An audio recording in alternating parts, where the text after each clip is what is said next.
I feel I got the speed over Canelo. I got the reach over him. He might got the size, the power. I got the better skills, boxing skills. Would it be more of a cat and mouse? The reality is Canelo does put people out. From Kirkland to Amir Khan to just... Don't do obviously, I'm just saying, man. No, but he's not. Kovalev was older. He does. Billy Joe. Does. Don't get me wrong. He does have a lot of power, but all those guys that you name is not as skillful as me. I'm sorry. No disrespect to none of those fighters. The skill level is night and day. So how do you see a fight with Canelo go? It's a tough fight. Canelo is a great fighter. Like, I always had respect for Canelo, but I just believe in my skills. The fact that people doubt me, it just fueled me even more. Try to get the fight even more. And I'm watching him, I'm like, man, I can beat this dude. I've been fighting people bigger than me all my life, and I always came out on top. You gonna get hit. It's a fight. He gonna get hit too. It'll be good. For weeks, the tension had been simmering, but when Terence "Bud" Crawford and Canelo Alvarez finally stood face-to-face at the press conference, everything ignited. Crawford didn't just arrive to exchange words, he came with a clear blueprint to dethrone the Mexican superstar. Bud spoke with the confidence of a man who had studied every flaw, every gap, and every habit in Canelo's arsenal. He vowed that Canelo's strength, size, and experience wouldn't be enough to stop what's coming. The crowd erupted when Crawford delivered his chilling message straight to Canelo's face: "You could never beat me." And this wasn't hollow trash talk, he spoke like a man with a strategy. I can say a lot of negative things about Canelo's resume, but I won't. I wanna, pay homage to the fighters that he fought. And if he don't wanna pay homage to the fighters I fought, if he think they nobodies, then come fight time, then I wonder what they're going to say after I beat him. When he pushed you, I know you've gained weight. You look actually a lot bigger. When he gave you a half shove, how is that size feeling now? Listen, that wasn't nothing. That What I mean? That little push didn't do nothing, as you can see. But come fight time, we're not going to be pushing, we're going to be punching. So it doesn't even matter. This was more than a press conference. It was a verbal battlefield that offered fans their first peek into Crawford's strategy and left the world asking, does Bud really hold the secret formula to make the impossible happen? Let's break it all down. Well, listen, I called Canelo out because, like I said, he the last great fighter amongst the era that surpassed us. The Floyd, the Pacquiao, the De La Hoya. We both came up in that era. And he was right there with those fighters, and he got the chance to fight the Miguel Cottos, the Floyd Mayweathers, and the Kovalevs and Triple Gs, and I wasn't able to get those mega fights. So this is my mega fight. This is my moment, and that's the reason why I want to fight an all-time great like Canelo. This wasn't just a regular media day. It was a masterfully planned spectacle driven by Turki Alalshik's vision to turn Canelo versus Crawford into the most talked-about fight on the globe. From the lavish venue to the star-studded guest list, every detail screamed mega fight. And when you place two of boxing's biggest names on the same stage, fireworks are guaranteed.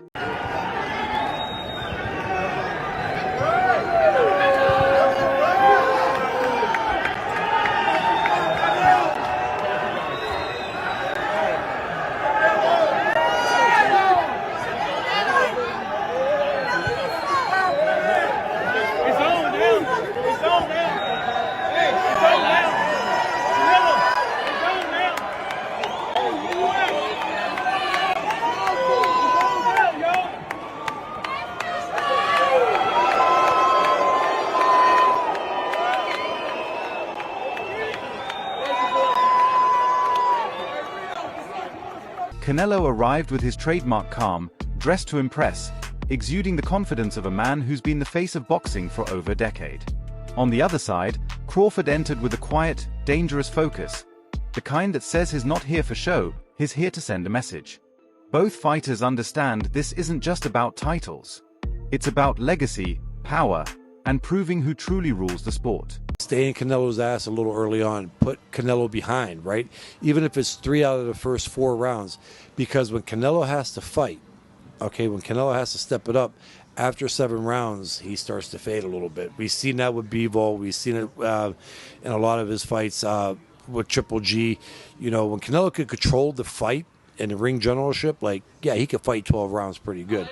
But when Canelo gets pushed early on in the fight, he starts to fade muscle endurance wise. So if I was Crawford, I would kind of stay in his ass a little bit on the early rounds and make him have to play catch up in rounds 3, 4, 5, and then by round 7, that's where he could really step it up.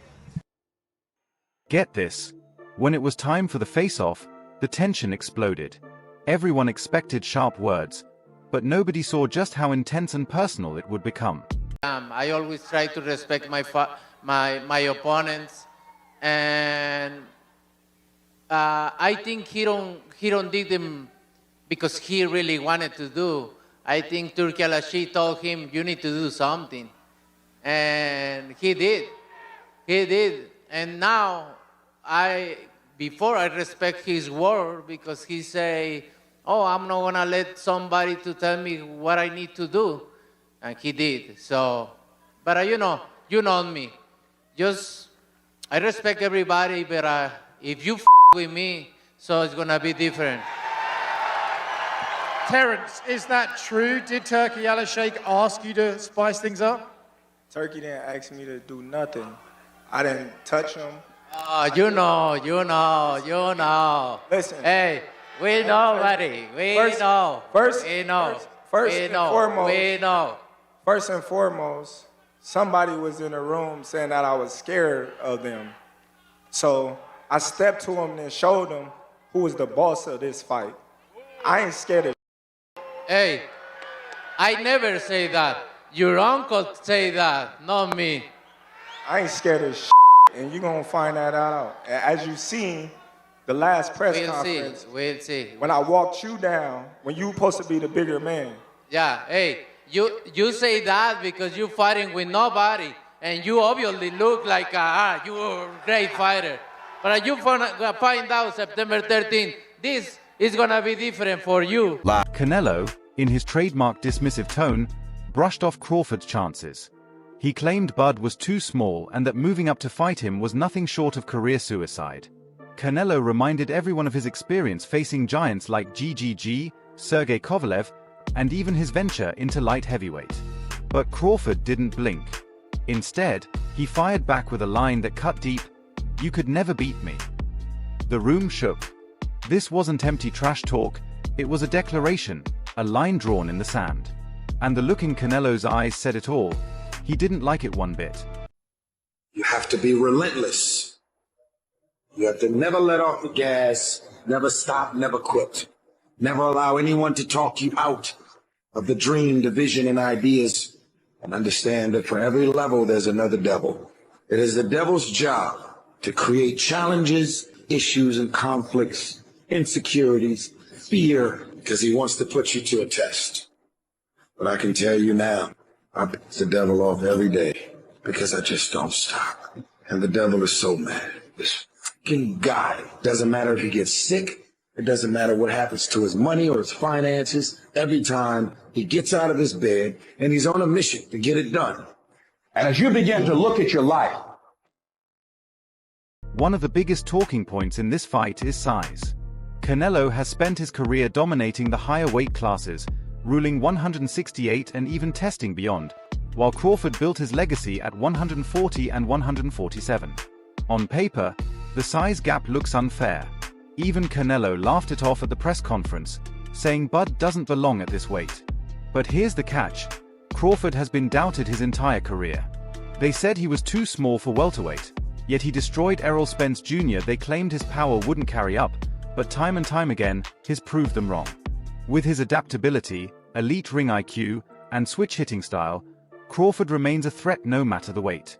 Maybe he's a little overrated. Terence Crawford versus Canelo Alvarez at 168 pounds. Canelo's really good. Really good. But I think Crawford is special. I know he hasn't fought the resume everyone wants, but you have that or you don't have that ingredient. And I think he has it. Canelo's really good. He's tremendous. But could he be a tiny bit overrated? The greatness is within Crawford. It's in his desire. It's in his mind. It's in his makeup, where he came from. I know he's moving up in weight class. Can he carry it? But those intangibles, I believe that he has them. And let's be real, Canelo might be the bigger man, but history shows he's had trouble with slick, technical fighters. Just look back at his fight with Floyd Mayweather. Think about Dmitry Bivol. You faced Canelo. If you could give some pointers to Crawford, what should he do to come out victorious in September? I think you just got to watch the Bivol blueprint, the in and out. I mean, a lot of fighters getting stick now for being runners, Tom and Jerry and whatnot. But stick to what you're good at. Terence Crawford is an exceptional talent. He's won titles through the weights, undisputed at, 3 weights now. And listen, if anyone can do it, it's him. I think the weight will be too much of an issue. Canelo is a special talent. And I think the weight will play a factor in the fight. But listen, Canelo once done it and made the step up to super middleweight. I would like Crawford to be more at light middle and middle to build into it. But you take these opportunities when they come, and that's what greatness is. Crawford's team knows this, and they're betting on speed, precision, and timing over raw power. Let's be clear, what Terence Crawford did at that press conference wasn't just talking, it was teaching. He laid out the blueprint for how he plans to dismantle Canelo Alvarez, and he did it without a hint of hesitation. Everyone kept shouting, "Wait, wait, wait," like that was supposed to rattle Bud. But he's not buying into that narrative. He knows he's walking into the lion's den against a man who's naturally bigger, naturally stronger, and has ruled 168 for years. Instead of flinching, Crawford fired back with confidence. So what? Skill beats size every time. Canelo Crawford coming up September. What do you think about that fight? Canelo Crawford. Good fight. Good fight. Canelo has advantage because Crawford moving up, but my advice to Crawford is like maintain the speed, improve the speed, and improve the strength. Because it's hard to go up in the high weight and maintain your speed. So speed is the key. Like he should focus on speed, footwork, and improve the power. And if you think that's just talk, history says otherwise. Manny Pacquiao climbed from 108 pounds all the way to 154, taking out legends like De La Hoya, Cotto, and Hatton along the way.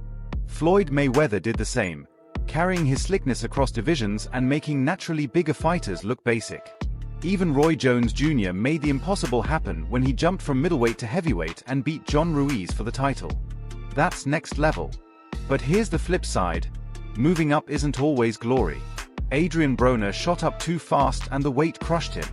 Kell Brook dared to face GGG and got broken down. Amir Khan thought he could handle Canelo, and we all know how that ended, a brutal highlight reel knockout. So yeah, moving up is a gamble, not a guarantee. He might be even stronger than Canelo. He might pack the weight on well, that he might do really well in there. So look, You fought them both. Like, what are the differences between them? Obviously, it's weight. Canelo's strong and he's easily hit. Very easily hit, very easily. Yeah. Compared to when I fought against Crawford, I couldn't even hit clean. Yeah. So really, that's the difference. And they both hit hard. Yeah. Because, and you can see the strength. You know, when I was fighting against Crawford, I didn't think Crawford was that strong, but when he kind of moved me around a little bit, he is very strong as well. So look, yeah. But why does he need to give that much weight? He's pound for pound #1 in the world. Why does he have to go up and fight Canelo? But here's the difference. Crawford's mindset. Bud truly believes he's already beaten Canelo in his mind, and that's huge. Every time he speaks, it's not if I win, it's when I win. That's dangerous because he doesn't see himself as the smaller man. He sees himself as the smarter man. He knows Canelo fades after 6 rounds. He knows Canelo struggles against slick movers. He knows his switch hitting, his timing, his precision. Those are weapons Canelo hasn't dealt with at this stage of his career. So while weight intimidates other fighters, it doesn't shake Crawford. He's been visualizing this fight for years. He's studied Canelo's habits, spotted the patterns, and built the strategy. And when the bell rings, Bud believes it won't be about size. It'll be about who's sharper, who's smarter, and who's willing to risk it all. In his mind, he's already 1-0 against Canelo. I don't gotta knock him out to beat him. You know, he's never been knocked out before, but he lost fights before. You know, so everybody, you know, that's coming in thinking that I need a knockout to beat Canelo Alvarez is wrong. And that's not the approach that, you know, we take in this fight. If the knockout comes, then it comes. But we're not going in there to knock him out. We're not looking for the knockout. Terence, you have said if you win, you feel you're on the Mount Rushmore. I didn't say if I win. Okay. I said when I win. When you win. Well, with that, you know, what is Terence Crawford's legacy with a win over Canelo? Listen, I already said it. I'm on that mountain. Since that press conference, the boxing world has been on absolute fire. Every fighter, trainer, and analyst suddenly feels the need to weigh in on this matchup. On one side, you've got people saying the size difference will be too much for Crawford to handle, that Canelo's power and natural strength at 168 will be a wall Bud simply can't break through. On the other side, there are voices saying, skills pay the bills, and if anyone can expose the cracks in Canelo's game, it's Terence Crawford. Even active fighters have jumped into the conversation. Sean Porter went on record saying this fight comes down to Canelo's relentless pressure. Meanwhile, Stephen A. Smith believes Crawford's footwork and counterpunching could be the exact kryptonite Canelo wants no part of.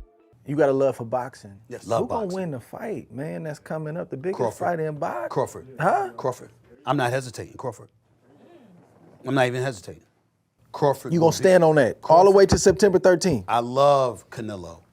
Crawford will beat Canelo. Crawford will beat Canelo by decision. I can't see anybody knocking out Canelo Alvarez. But I do believe that if you can box and you can move, that you can beat Canelo. You can outpoint him. That's right. When I think about Canelo, one of the things that I don't like about Canelo, despite his greatness, and a neck as wide as Broadway for crying out loud, Right. it's like almost every shot has to be a power shot. It's a power shot, yeah. That's not beating Crawford. I will confess, I think Gervonta Davis's trainer, Cal, I think he said this. He said Crawford could find himself in trouble if he decides to engage with Canelo, because Canelo is the naturally bigger, strong fighter. And I don't care that Crawford's gotten bigger, and I don't care that Crawford's gonna go in there just as big as Canelo. Canelo is accustomed to fighting at the weight, and Crawford is not. And Canelo is a genius in this regard. You don't see him show up for fights not ready. He's always ready. always prepared. He's always ready. gotta He's give him that. always prepared. So I think he's the slower fighter, though. And I think that Crawford is brilliant as a boxer. And I think that between switching to conventional and southpaw, using his jab and movement, I think that Crawford is going to outpoint Canelo because he's faster. But I don't think he's gonna knock him. And it's not just Steven sipping the Bud Kool-Aid. The divide is so clear it feels like two worlds colliding. Half the boxing community is calling for a Canelo steamroll, while the other half is putting their money on Bud's brilliance to shock the world all over again.